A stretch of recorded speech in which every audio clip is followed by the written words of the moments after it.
Good morning. I'm a bit disorientated still after the pilgrimage.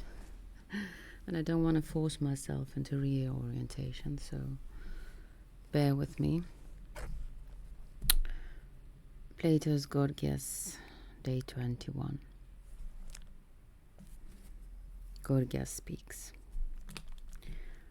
Well, I do not think, Socrates, that we ought yet to depart.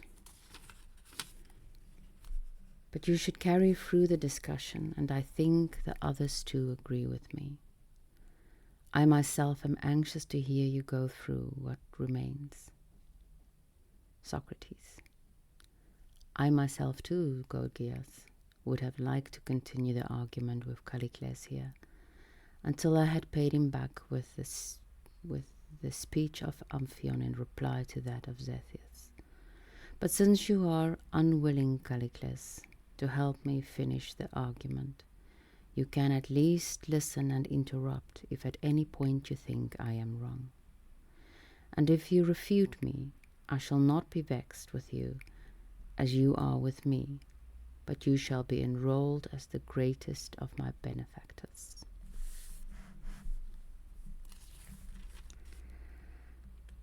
Callicles, go on alone, my dear sir, and finish the argument. Socrates. Then listen, but first let me recapitulate the argument from the beginning. Thank you, Socrates. It's as if you know that I'm completely disorientated and I need recapitulation.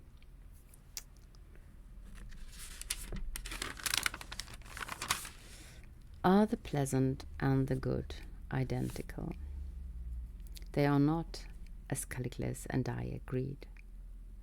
Should the pleasant be done for the sake of the good, or the good for the sake of the pleasant for the sake of the good? And is the pleasant that at whose presence we are pleased, the good that whose presence makes us good? Certainly. The good that whose presence makes us good.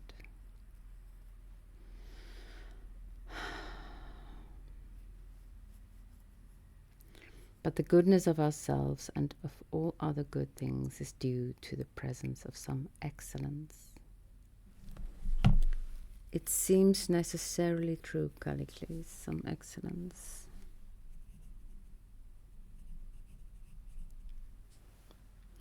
But surely the goodness of anything, whether implement or body or soul or any living thing, does not best come to it merely by haphazard, but through a certain rightness and order, and through the art that is assigned to each of them.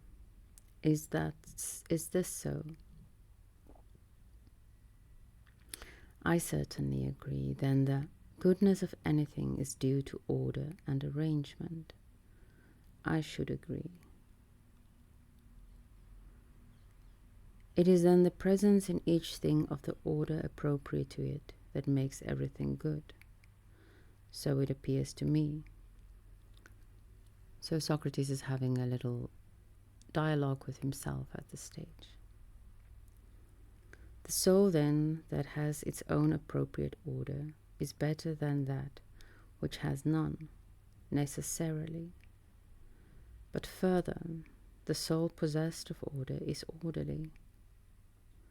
Of course, and the orderly is the temperate, most necessarily. Then the temperate soul is the good. I myself can offer no objection to this, my dear Callicles. But if you can, please construct me. Only this temperate soul is the sophrosyne. Probably.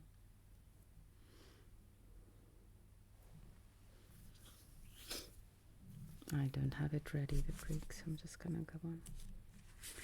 Callicles, go on, my good sir. Socrates.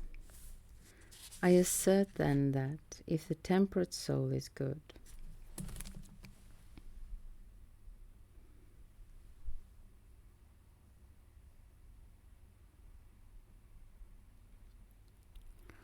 we need to know which soul is good. Oh, I do have Gorgias open.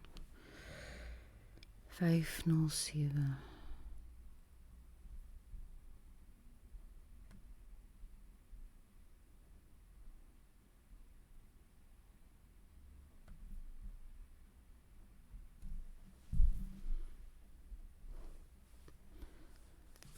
Lägg ögon här.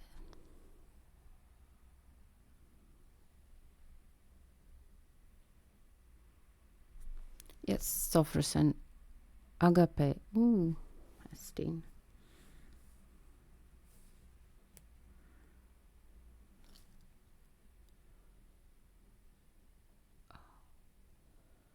Oh, the Greek is so amazing. Ge kosmia sophron. I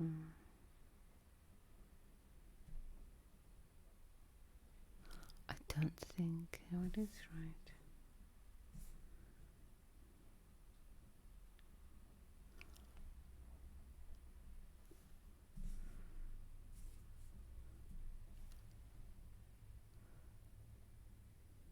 Kosmia ordered sophron.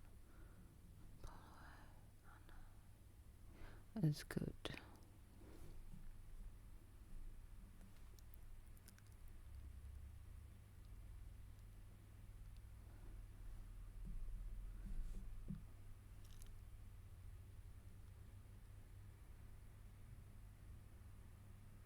Agathe, not Agathe, sorry. Agathe is Sophros and Agathe Estin. So Sophros and good is the direct translation. It's beautiful.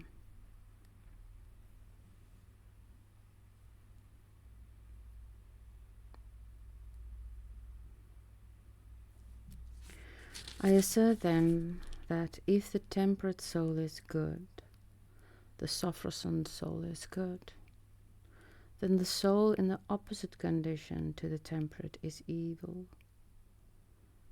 And this we saw was the foolish and undisciplined. The foolish and undisciplined soul. Certainly. Moreover, the sound-minded man would do his duty by gods and men, for he would not be sound of mind if he did what was unfitting.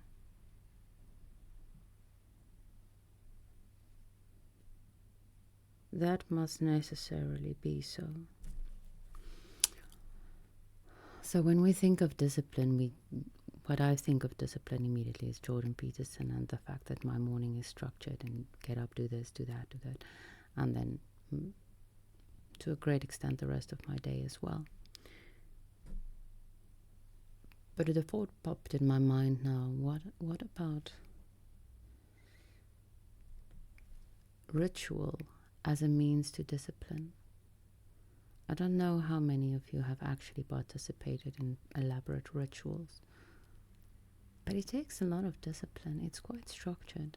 And yes,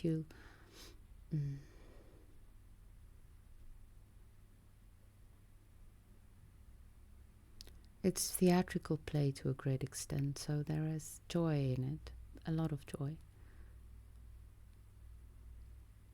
But it's a lot of discipline as well. Playful discipline.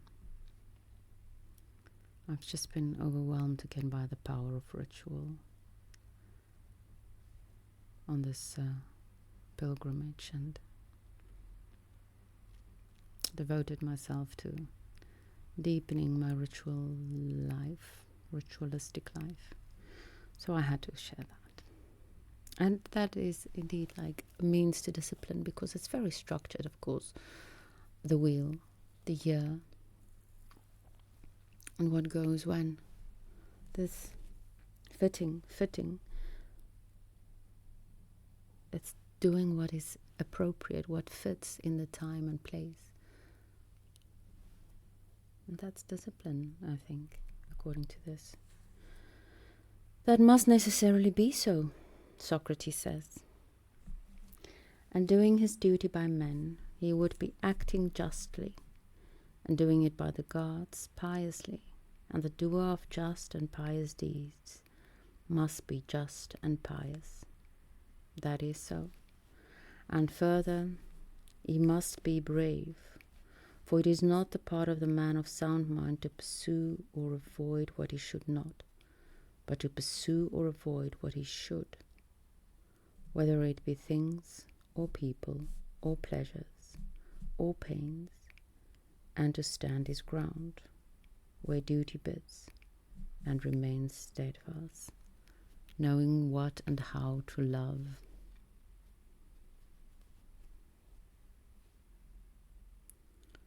Pursue or avoid what you should.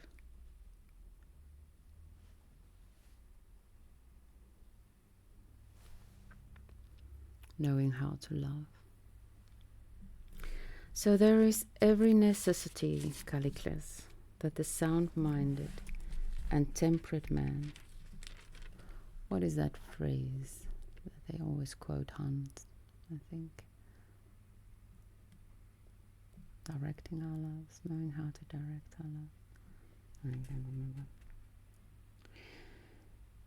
That the so there is every necessity, Callicles, that the sound-minded and temperate man, being, as we have demonstrated, just and brave and pious, must be completely good, and the good man must do well and finely whatever he does.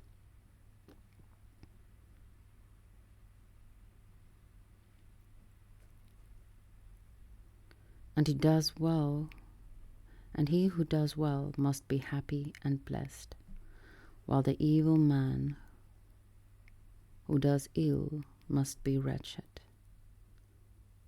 and he would be the opposite of the temperate man, the undisciplined creature of whom you approve.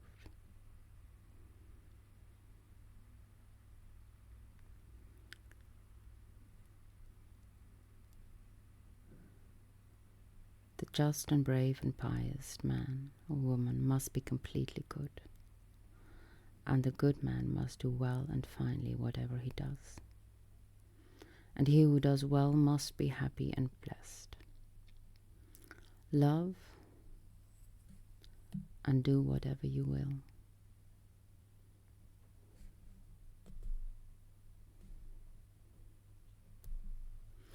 I desire more, but I don't know if it's wise. No.